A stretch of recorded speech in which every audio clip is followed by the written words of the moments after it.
Hello everyone, in today's quick video I will show you one example of structure in Swift and how it works. How it works in comparison to classes.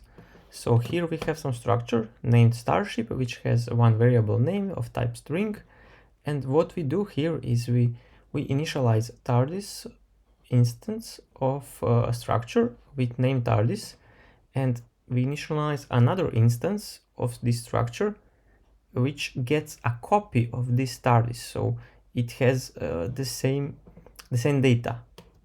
After that, we change enterprise name to enterprise, and now we print what is the name of this first instance TARDIS.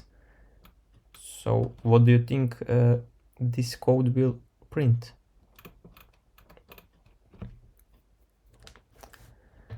So let me explain you this. This code will print, so we are printing TARDIS.name, and this code will print TARDIS, because these two are the separate instances of structure, and we just used this TARDIS with initialization to get data from it, but it is a separate instance.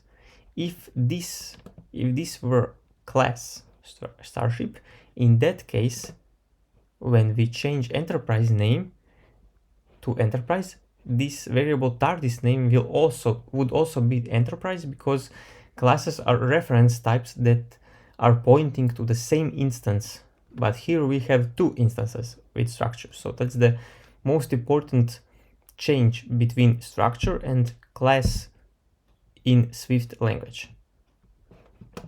Okay, this is question 14.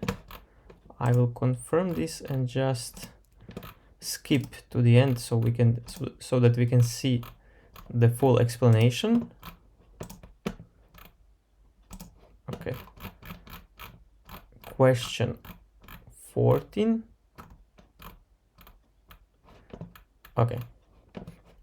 So we answered this correctly. Explanation: although enterprise was created as a copy of TARDIS, it is a struct and therefore a value type. Changing enterprise will not change TARDIS. So that's the most important change between structure and classes in Swift language in iOS development. Thank you all for watching. If you like this video, please subscribe to my channel. You can find a lot more useful content about iOS development, and see you in the next video.